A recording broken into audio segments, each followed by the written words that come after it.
Hello everyone, स्वागत है आप सबका learning with Gautam YouTube channel में। तो आज के इस वीडियो में हम करने वाले हैं क्लास 12th म्यूजिक के यानी कि संगीत के most important objective question answer को, जो कि आपके आने वाले एग्जाम के लिए काफ़ी ज़्यादा महत्वपूर्ण प्रश्न रहने वाला है। तो आप लोग वीडियो को अच्छे से ध्यानपूर्वक और लास्ट तक जरूर देखिएगा। चलिए शुरू कर लेते हैं पहले क्वेश्चन से। और पहला क्वेश्चन है हमारा, संगीत के कितने प्रकार होते हैं। तो कई बार आपको ऑलरेडी पिछले वीडियो में बता चुके हैं कि संगीत के 3 प्रकार होते हैं। ऑप्शन नंबर बी हो जाएगा। अगला क्वेश्चन है कि भारत के संगीत का जो मूल स्रोत है वो क्या है, वेद से है, पुराण से है, महाभारत से है कि रामायण से है।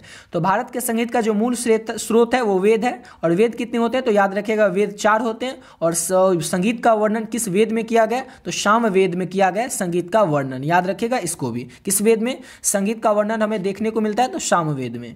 अगला क्वेश्चन है हमारा, सप्तक के कुल कितने स्वर होते हैं। ये भी आपको कई बार बता चुके हैं। सप्तक में कुल स्वर जो है वो 7 होते हैं और सप्तक के प्रकार जो है वो 3 होते हैं।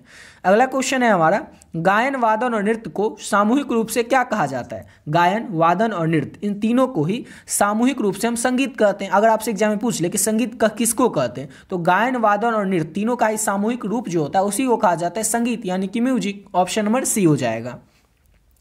अगला क्वेश्चन है, संगीत रत्नाकर के रचयिता यानी कि लेखक कौन है। तो शारंग देव जो है इस संगीत का रत्नाकर के लेखक है। ऑप्शन नंबर सी हो जाएगा।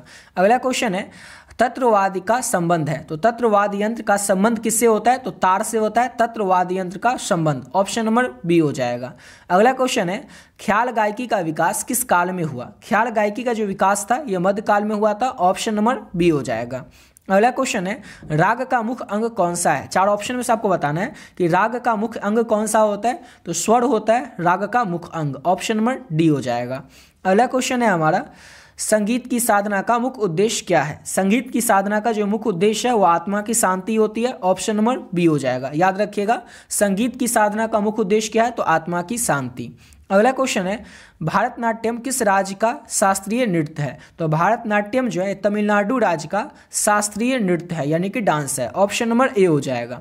अगला क्वेश्चन है हमारा, कौन सा वाद्य यंत्र घन वाद्य के अंतर्गत आता है। 4 ऑप्शन में से बताना है, तबला, मंजीरा, बांसुरी और सारंगी। इस चारों में से कौन सा वाद्य यंत्र जो है वो घन वाद्य यंत्र के अंतर्गत आता है तो मंजीरा। ऑप्शन नंबर बी हो जाएगा।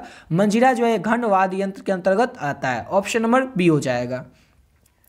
अगला क्वेश्चन है, भारतीय संगीत में स्वर कितने प्रकार के होते हैं। ये तो बताने की जरूरत ही नहीं है। भारतीय संगीत में स्वर जो है वो 7 प्रकार के होते हैं। ऑप्शन नंबर बी हो जाएगा। अगला क्वेश्चन है हमारा, तबला वादन के लिए किस ताल का उपयोग अधिक होता है। तो तबला वादन जो है इसके लिए त्रिताल का अधिक उपयोग किया जाता है। ऑप्शन नंबर ए हो जाएगा। नेक्स्ट क्वेश्चन करते हैं। और अगला क्वेश्चन है, मृदंग किस प्रकार का वाद्य यंत्र है। तो मृदंग जो है ये किस प्रकार का वाद्य यंत्र है तो अवनद्ध वाद्य यंत्र है मृदंग यानी कि ऑप्शन नंबर बी हो जाएगा। याद रखिएगा, मृदंग जो है किस प्रकार का वाद्य यंत्र है तो मृदंग जो है ये अवनद्ध वाद्य यंत्र के अंतर्गत आता है। ऑप्शन नंबर बी हो जाएगा। और अगला क्वेश्चन करने से पहले आपको बताना चाहेंगे कि अगर अभी तक आप लोग म्यूजिक के इंपॉर्टेंट गेस्ट क्वेश्चन का PDF नहीं लिए तो आप लोग को बता दें कि इसको आप लोग किस तरह से ले सकते हैं और इसमें आपको क्या क्या मिलेगा। ऑलरेडी बहुत सारे बच्चे जो हैं पहले से इस PDF को ले चुके हैं। तो जो भी बच्चे पहले से इस PDF को ले लिए वे लोग, अगर आप लोग वीडियो को देख रहे हैं तो आप लोग वीडियो को थोड़ा स्किप कर दीजिएगा और अगले क्वेश्चन से आप देख सकते हैं। समझ गए। और जो भी बच्चे बचे हुए हैं अभी तक इस PDF को नहीं लिए उनको बता दें कि इसमें आपको क्या क्या मिलेगा और किस तरह से आप लोग इसको ले सकते हैं। तो इसमें मिलेगा आपको म्यूजिक का important objective question, important subjective question और PYQ। आपके एग्जाम के लिए, आपके बोर्ड एग्जाम के लिए जो भी इंपॉर्टेंट ऑब्जेक्टिव क्वेश्चन है, आपके सिलेबस में जितने टॉपिक दिया गया बोर्ड की तरफ से और उस सिलेबस से संबंधित जो भी इंपॉर्टेंट ऑब्जेक्टिव क्वेश्चन है, सब्जेक्टिव क्वेश्चन है, सारा का सारा ऑब्जेक्टिव सब्जेक्टिव आपको इस PDF में देखने को मिल जाएगा। और अगर आप इतना कर लेते हैं तो इसके अलावा आपको और कुछ करने की जरूरत नहीं पड़ेगी। और इसके साथ साथ आपको मिलेगा PYQ। म्यूजिक में पिछले 11 साल में जो भी प्रश्न आपके एग्जाम में पूछे गए वो सभी के सभी प्रश्न आप लोगों को एक ही PDF में आंसर के साथ देखने को मिल जाएगा, ऑब्जेक्टिव क्वेश्चन आंसर। और इतना सब कुछ जो आपको मिल रहा है इसका कीमत है, प्राइस है केवल और केवल 30 रुपये। इतना कम इसीलिए रखें ताकि हर एक बच्चा इसको ले सकेगा, अफोर्ड कर सकेगा और अपने आने वाले एग्जाम की तैयारी और भी बेहतर ढंग से कर पाएगा। अब लेना कैसे आपको, तो ये जो नंबर देख रहे हैं 7903820891, इस नंबर पर आप लोगों को क्या करना है, फोन पे, गूगल पे, पेटीएम किसी भी माध्यम से आप लोगों को 30 रुपये पे कर देना है। और जैसे आप पे करते हैं इस नंबर पे 30 रुपये, आपको क्या करना है उसका स्क्रीनशॉट ले लेना है। और स्क्रीनशॉट लेने के बाद इसी नंबर से जो व्हाट्सएप है इस व्हाट्सएप पे आपको स्क्रीनशॉट को भेज देना है और बस एक छोटा सा मैसेज कर देना व्हाट्सएप पे म्यूजिक, जिससे कि ये पता चल जाए आपको म्यूजिक का PDF चाहिए। जैसे आप पे करके स्क्रीनशॉट भेजेंगे, सब्जेक्ट का नाम बताएंगे, म्यूजिक, आपको जो PDF है तीनों तुरंत मिल जाएगा। और इस PDF में जितने क्वेश्चन है ऑब्जेक्टिव और सब्जेक्टिव सबको अगर बढ़िया तरीके से आप कर लेते हैं तो आपसे एग्जाम में एक भी प्रश्न छूटने वाला नहीं है। क्यों? क्योंकि एग्जाम में क्वेश्चन आएगा कहाँ से? तो सिलेबस में जो दिया गया है टॉपिक, उसी से तो क्वेश्चन आएगा एग्जाम में, और उस टॉपिक से रिलेटेड जो भी क्वेश्चन बन सकते थे आपके एग्जाम के लिए इंपॉर्टेंट, ऑब्जेक्टिव, सब्जेक्टिव, सारा इस पीडीएफ में ऐड कर दिया गया है। अगर आप लोग क्लास 12 के स्टूडेंट है, आपका सब्जेक्ट म्यूजिक है, तो आप लोग जरूर इस पीडीएफ को ले लीजिएगा। समझ गए? इसको करने के बाद आपको कोई क्वेश्चन बैंक, कोई बुक, कोई गेस्ट पेपर आपको करने की जरूरत ही नहीं पड़ेगी। समझ गए? चलिए आते हैं अपने अगले क्वेश्चन पे। अगला क्वेश्चन है हमारा, संगीत में कुल कितने ताल प्रचलित है? संगीत में कितने प्रकार के ताल प्रचलित होते हैं? तो वैसे तो बहुत सारे ताल प्रचलित है संगीत में, लेकिन 50 ताल जो है मुख्य रूप से प्रचलित है संगीत में। ऑप्शन नंबर डी हो जाएगा। अगला क्वेश्चन है, किस राग को संगीत का राजा कहा जाता है? तो राग यमन जो है इसको संगीत का राजा भी कहा जाता है। ऑप्शन नंबर ए हो जाएगा। अगला क्वेश्चन है हमारा, संगीत में आलाप का मुख्य उद्देश्य क्या होता है? तो संगीत में आलाप का जो मुख्य उद्देश्य है वो होता है राग का विस्तार करना। ऑप्शन नंबर सी हो जाएगा, राग का विस्तार करना संगीत में आलाप का मुख्य उद्देश्य होता है। ऑप्शन नंबर सी हो जाएगा। अगला क्वेश्चन है, वाद्य यंत्रों को कितने भागों में वर्गीकृत किया गया है? वाद्य यंत्र जो है इनको कितने भागों में वर्गीकृत यानी कि बांटा गया है? तो वाद्य यंत्रों को 4 भागों में वर्गीकृत यानी कि बांटा गया है। ऑप्शन नंबर बी हो जाएगा, 4 भागों में। अगला क्वेश्चन है, भरत मुनि के द्वारा रचित कौन सा ग्रंथ संबंधित है? यानी कि भरत मुनि के द्वारा कौन सा ग्रंथ रचित है? तो नाट्यशास्त्र जो है इसके लेखक कौन है? तो भरत मुनि ही है। ऑप्शन नंबर ए हो जाएगा। भरत मुनि के द्वारा कौन सा ग्रंथ रचित है? तो नाट्यशास्त्र। ऑप्शन नंबर ए हो जाएगा। अगला क्वेश्चन है, किस राग को भक्ति राग कहा जाता है? किस राग को भक्ति राग भी कहा जाता है? तो राग भैरवी जो है इसको भक्ति राग भी कहा जाता है। ऑप्शन नंबर ए हो जाएगा। अगला क्वेश्चन है, संगीत का आरंभ किस युग से माना जाता है? तो संगीत का आरंभ यानी कि शुरुआत जो है ये वैदिक युग से ही माना जाता है। ऑप्शन नंबर ए हो जाएगा। अगला क्वेश्चन है, राग का समय निर्धारण किस पर आधारित होता है? तो ठाठ पर आधारित होता है राग का समय निर्धारण। ऑप्शन नंबर सी हो जाएगा।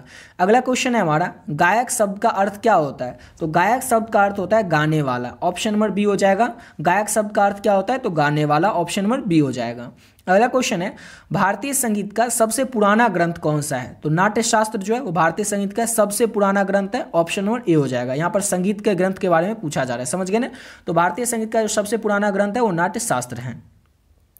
अगला क्वेश्चन है हमारा, ध्रुपद गायकी का विकास किस काल में हुआ था? तो ध्रुपद गायकी का जो विकास है वो मुगल काल में ही हो गया था, यानी कि ऑप्शन नंबर सी हो जाएगा। मुगल काल में ध्रुपद गायकी का विकास हुआ था। अगला क्वेश्चन है, भारतीय संगीत में ठाठ की संख्या कितनी होती है? तो भारतीय संगीत में सबको पता होगा, कई बार बता चुके हैं, 10 ठाठ होते हैं। ऑप्शन नंबर डी हो जाएगा। अगला क्वेश्चन है, राग भैरवी को गाया बजाया जाता है, यानी कि राग भैरवी के गाने और बजाने का समय कब का है? तो सुबह का है। ऑप्शन नंबर ए हो जाएगा। अगला क्वेश्चन है, तराना किस प्रकार की गायकी है? तराना जो है ये किस प्रकार की गायकी है? तो गै और अलंकारिक गायकी है तराना। ऑप्शन नंबर ए हो जाएगा। याद रखिएगा, तराना किस प्रकार की गायकी है? तो तराना जो है ये गै और अलंकारिक गायकी है। ऑप्शन नंबर इसका ए हो जाएगा। अगला क्वेश्चन है हमारा, किस संगीतकार को संगीत सम्राट कहा जाता है? संगीत सम्राट के नाम से कौन जाने जाते हैं? तो तानसेन जाने जाते हैं संगीत सम्राट के नाम से। और ये आपके ऑप्शन पर डिफर कर सकता है, क्योंकि ऑप्शन में अगर कोई और नाम हो, तानसेन नहीं हो, और अगर वो क्योंकि 3-4 व्यक्ति जो है उनको कहा जाता है संगीत सम्राट, और ये सब आपको लघुत्तरीय में ऑलरेडी आप लोग को बता चुके हैं। जैसे कि ऑप्शन में इसमें दिया हुआ 4, तो इसमें से हो जाएगा तानसेन। तानसेन को संगीत सम्राट कहा जाता है। अगला क्वेश्चन है हमारा, तबले के दाएं हिस्से को क्या कहते हैं? तो तबले का जो दायां हिस्सा है उसको दायां ही कहा जाता है। ऑप्शन नंबर बी हो जाएगा। याद रखिएगा, तबले में कितने हिस्से होते हैं? तो 2 हिस्से होते हैं। अगला क्वेश्चन है, किस राग में पंचम स्वर वर्जित होता है? तो पंचम स्वर वर्जित जो है राग मलकौस में होता है। ऑप्शन नंबर इसका ए हो जाएगा। राग मलकौस में पंचम स्वर जो है वर्जित होता है।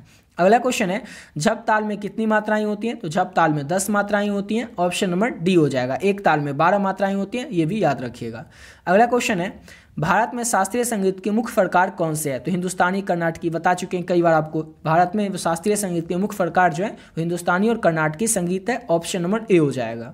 अगला क्वेश्चन है, तान का अर्थ क्या होता है? तो तान का क्या अर्थ होता है? तो स्वरों का विस्तार। स्वरों का विस्तार तान का अर्थ होता है। ऑप्शन नंबर सी हो जाएगा। अगला क्वेश्चन है, तबला का आविष्कार किसने किया था? तो अमीर खुसरो के द्वारा तबला का आविष्कार किया गया था। ऑप्शन नंबर बी हो जाएगा। इसी के साथ वीडियो पे कंप्लीट करते हैं। आशा करता हूँ आप लोग को वीडियो अच्छा लगा होगा। मिलते हैं नेक्स्ट वीडियो में, जिसमें कि और भी म्यूजिक के इंपॉर्टेंट लघु उत्तरीय, दीर्घ उत्तरीय और ऑब्जेक्टिव टाइप प्रश्नोत्तर को करेंगे। और जो भी बच्चे बचे हुए हैं अभी तक म्यूजिक का इंपॉर्टेंट जो गेस्ट क्वेश्चन का पीडीएफ है आप लोग नहीं लिए, तो केवल और केवल आप लोग 30 रुपये पे करके उस पीडीएफ को प्राप्त कर सकते हैं। समझ गए? और उसमें जितने ऑब्जेक्टिव सब्जेक्टिव है अगर उतना कर लेते हैं फिर तो आपको और कुछ करने की जरूरत ही नहीं पड़ेगी। सारा का ऑब्जेक्टिव क्वेश्चन और सब्जेक्टिव क्वेश्चन आपको उसी पीडीएफ से देखने को मिल जाएगा। समझ गए? तो मिलते हैं नेक्स्ट वीडियो में नए वीडियो के साथ।